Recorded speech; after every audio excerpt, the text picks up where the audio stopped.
चाहिए। दीप लगाता मतलब ज्योति को उत्पन्न करना, और ज्योति को उत्पन्न करना मतलब ज्योतिर्लिंग को प्रकट करना। दीप की जो ज्योति होती है, दीप की जो ज्योति प्रकट होती है, दीपक की जो ज्योति होती है, वो भी ज्योतिर्लिंग का ही प्रतीक होती है।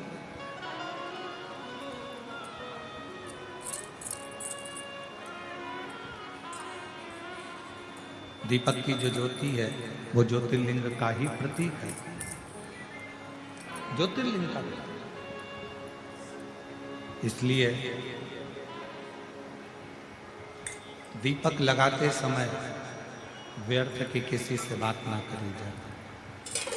दीपक लगाते समय किसी से व्यर्थ की बात ना करते हुए जिस दीपक को आप प्रज्वलित कर रहे हो, जिस दीपक को आप लगा रहे हो, आपका ध्यान उस शिव की ज्योति में केंद्रित होना चाहिए।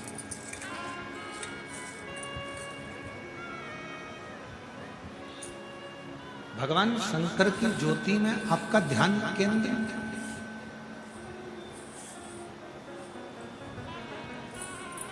और शिव की ज्योति में जब आपका ध्यान केंद्रित होगा, भगवान शंकर की ज्योति में जब आपका ध्यान केंद्रित होगा, तब आप स्वयं भगवान शिव का साक्षीकरण 2 क्षण में करोगे। तो दीप जलाते समय चाहे मंदिर में दीपक लगाओ, चाहे घर के अंदर मंदिर में दीपक लगाओ, चाहे बेलपत्र के वृक्ष के नीचे दीपक लगाओ, चाहे आंवले के वृक्ष के नीचे दीपक लगाओ, चाहे आप घर के दरवाजे पर दीपक लगाओ। दीपक लगाते समय तुम्हारा ध्यान केंद्रित दीप में जो ज्योति है, ज्योति में जो शिवलिंग है, ज्योतिर्लिंग है, उस ज्योति का दर्शन करते समय अपने ध्यान को केंद्रित करो। दूसरा, भगवान शंकर को, सूर्य नारायण भगवान को,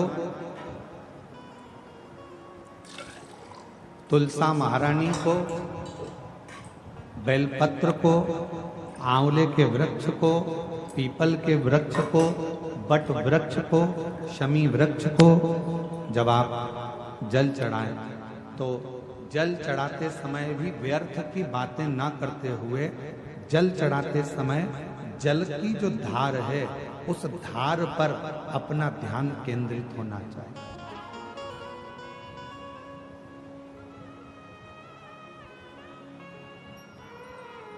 उस प्रेशर बढ़ाओ, प्रेशर, उस धार पर आपका जल की जो धार हो, उस धार पर आपका ध्यान केंद्रित, दीपक की ज्योति पर आपका ध्यान केंद्रित हो, जल की धार पर आपका ध्यान केंद्रित हो। तीसरे नंबर पर कहा गया, तीसरा स्थान जो कहा गया, जब भगवान शंकर के मंदिर में, देवता के मंदिर में, देवालय में, शिवालय में जब आप भगवान को प्रणाम करने के लिए, नमन करने के लिए नीचे झुके हो, उस समय पर आपका ध्यान भगवान के चरणारविंद में केंद्रित होना चाहिए। ये तीसरे नंबर का स्थान है।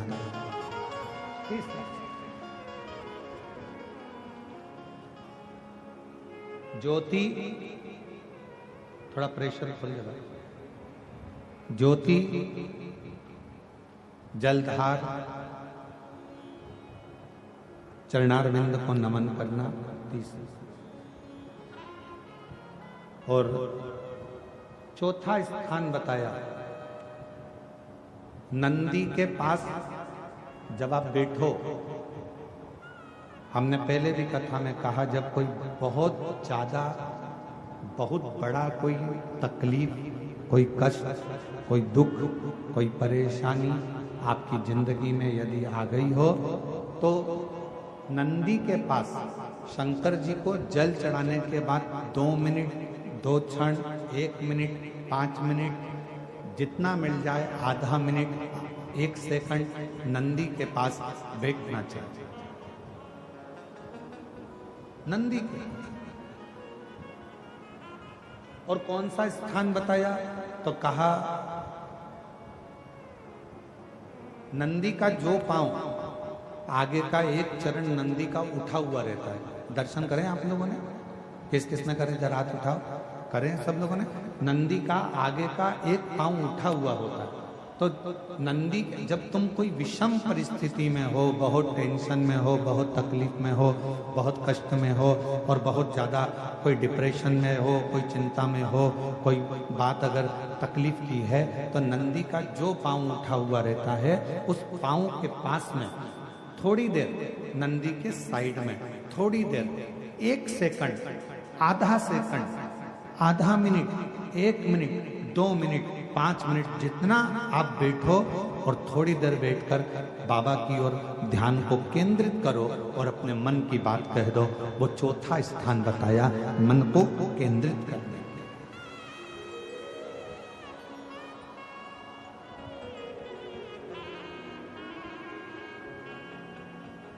पांचवा स्थान, जब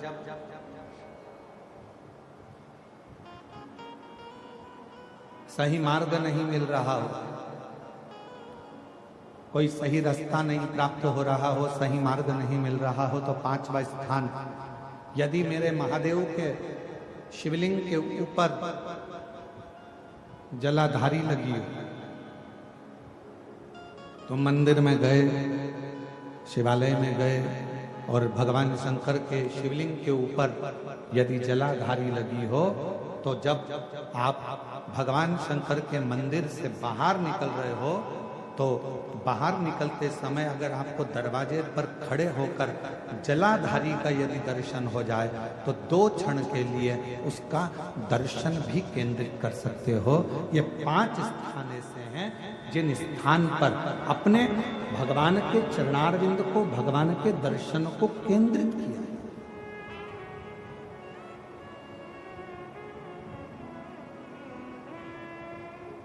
5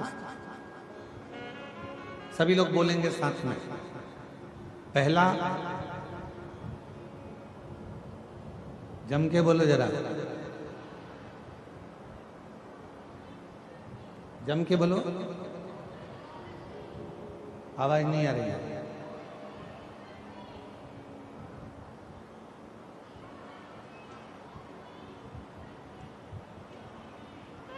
दीपक की ज्योति।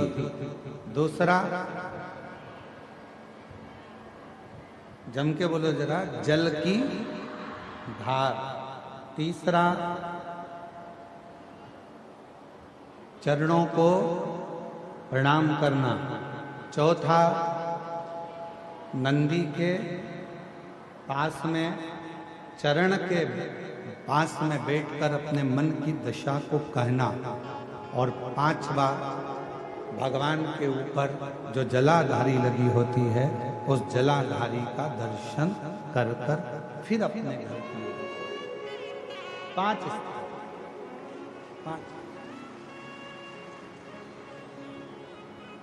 और जब शिव भक्ति में लगे हो, भगवान शंकर के विरल भक्ति में लगे हो, भगवान शंकर के भजन में लगे हो, भगवान शंकर के विरल भक्ति में लगे हो, जैसे बृहस्पति महाराज की धर्म पत्नी शुभा भगवान शंकर के पार्थिव लिंग का पूजन कर रही थी, और पूजन के समय पर उसके कानों में शब्द गया, उसके कानों में शब्द पहुंचा, और शुभा के कानों में शब्द पहुंचा, पर शुभा उठी नहीं, क्योंकि अपने ध्यान को केंद्रित करने में लगी,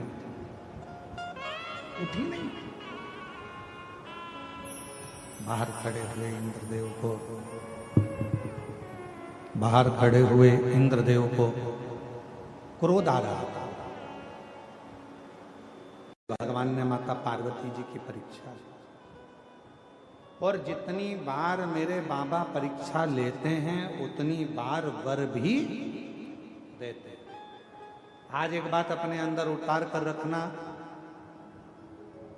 अगर ठोकर लगी है, गिरे हो, तो दूसरी बार तुम ठोकर खाकर नहीं गिरोगे, क्योंकि तुम्हें मालूम है यहाँ रास्ते में खड्डा है, तुम्हें मालूम है रास्ते में पत्थर है, ठोकर लग जाती है, गिर जाते हैं।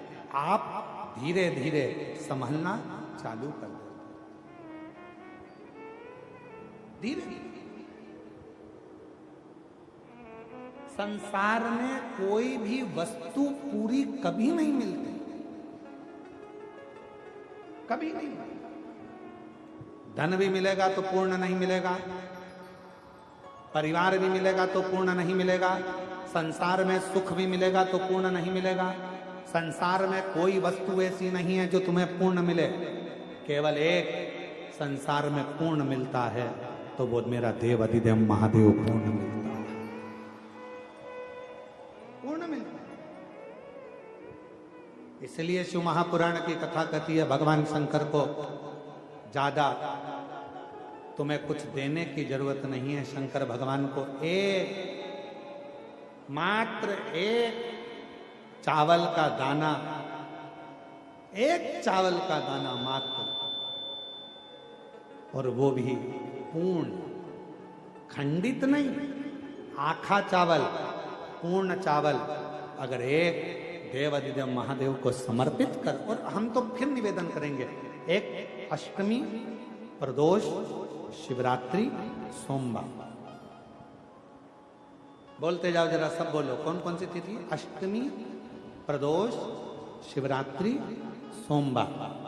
अगर ये दिन तुमने बांध लिया कि मुझे एक चावल का दाना शंकर भगवान को समर्पित करना है, तुम थोड़े दिन अष्टमी के दिन, सोमवारी के दिन, प्रदोष के दिन, महीने में एक बार आने वाली शिवरात्रि के दिन एक चावल का दाना समर्पित कर कर देखिए, फिर आपको मालूम पड़ेगा, 2-3 महीने के अंदर अंतर मालूम पड़ जाएगा कि तुम्हारी जिंदगी में कितनी उज्जवलता आती है, कितना आप सफल होते हैं, कितनी प्रबलता आपके जीवन में आती है।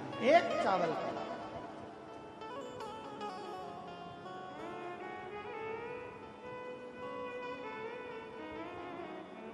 और वो भी चावल का दाना धोला।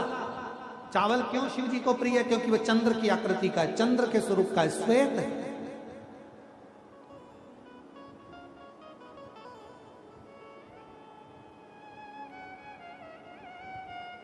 शिव उसको स्वीकार कर लेते। शिव जी का विवाह इतना माता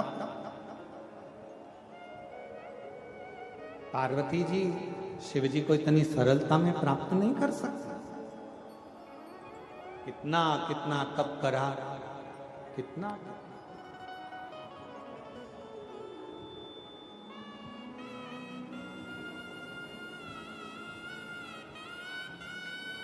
और ओ मेरे भोले, संसार की लौकिक रीति नहीं है। विवाह एक आत्मा और परमात्मा के मिलन का बिंदु भी है। एक आत्मा और परमात्मा के मिलन का बिंदु है। भगवान शिव पार्वती जी से कहते हैं, जरूरी नहीं कि पति धर्मात्मा है तो पत्नी भी धर्मात्मा होगी। एक बीमारी होती है शुगर की बीमारी, दादाजी को होती है तो उनके बेटे को जरूर होती है, और बेटे को होती है तो उनके बेटा बेटी को जरूर होती है। ये पैतृक वंशावली से चलती है।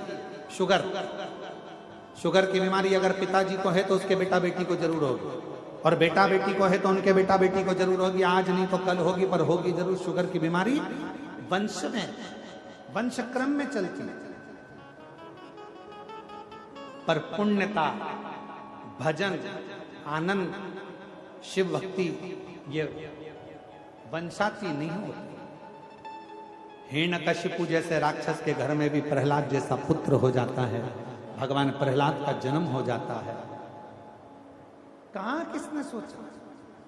कहीं कहीं पिताजी धर्मात्मा है पर बच्चे धर्मात्मा नहीं हो पाते, कहीं कहीं पर पति पत्नी दोनों धर्मात्मा है पर औलाद धर्मात्मा नहीं हो पाती, भगवान पर विश्वास नहीं कर पाती, भगवत भजन नहीं कर पाती, स्मरण नहीं कर पाती। तो शिवजी पार्वती जी को महाशमशान ले जाकर ये बताना चाहते हैं कि यहाँ आत्मा और परमात्मा के मिलन का केंद्र बिंदु ये शिव तत्व है। संसार सागर में अगर जन्म लिए हैं, मृत्यु लोक में अगर आए हैं, संसार सागर में अगर आए हैं, तो ये शरीर एक ना एक दिन जलकर भस्म हो जाना है। और भगवान तभी फिर पार्वती जी को कैलाश पर लेकर गए और भगवान श्री गणेश जी महाराज का प्रागट्य माँ जगत जननी जगदम्बा अम्बा के यहाँ हो रहा है। हमारे बीच में श्री ब्रजभूषण शरण जी पूर्व सांसद उत्तर प्रदेश से आए हैं, मैं उनको आमंत्रित करता हूँ व्यासपीठ पूजन के लिए। और साथ में संजय सिंह जी भारतीय कृषि संघ अध्यक्ष यहाँ आए। वर्ष में केवल एक श्रावण का महीना एक ऐसा होता है जिसमें मनुष्य हो, नाग हो, किन्नर हो, गंधर्व हो, सुर हो, असुर हो,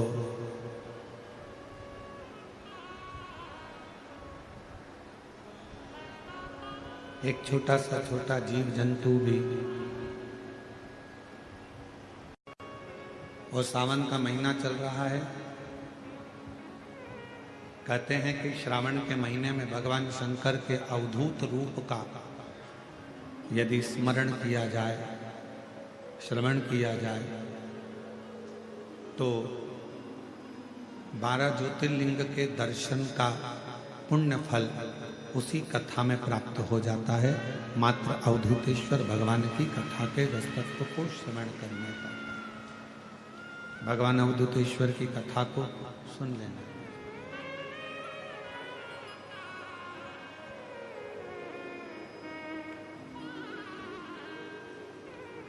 और ये कथा कर्णप्रिय, वर्णप्रिय और धर्मप्रिय, इन तीनों शब्दों में पहले नंबर का जो शब्द है कर्णप्रिय, जो हमें थोड़ा सा भी अगर हम बड़ाई सुन लेते हैं, अपने लिए अच्छा सुन लेते हैं, तो हमारे भीतर थोड़ा सा अभिमान आ जाता है। इसको कर्णप्रियता कहते हैं।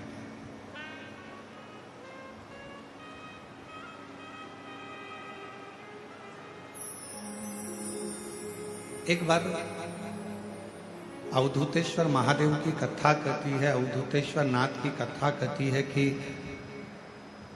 एक बार इंद्र को लगा कि मैं देवगुरु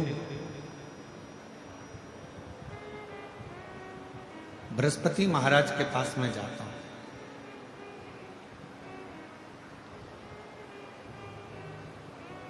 थोड़ा सावधानी से सुनिएगा, आज की कथा का स्मरण बड़ा सुंदर है। अवधूतेश्वर महादेव की कथा है। मैं बृहस्पति महाराज के पास जाता हूं और उनसे मुझे थोड़ा सा बात करना है, थोड़ा स्मरण करना है, थोड़ी चर्चा करना है। तो मैं वहां जाकर कुछ चर्चा को करता हूं। चले अपनी मस्ती में, अपने आनंद में, अपने आनंद के साथ अपनी अलमस्ती में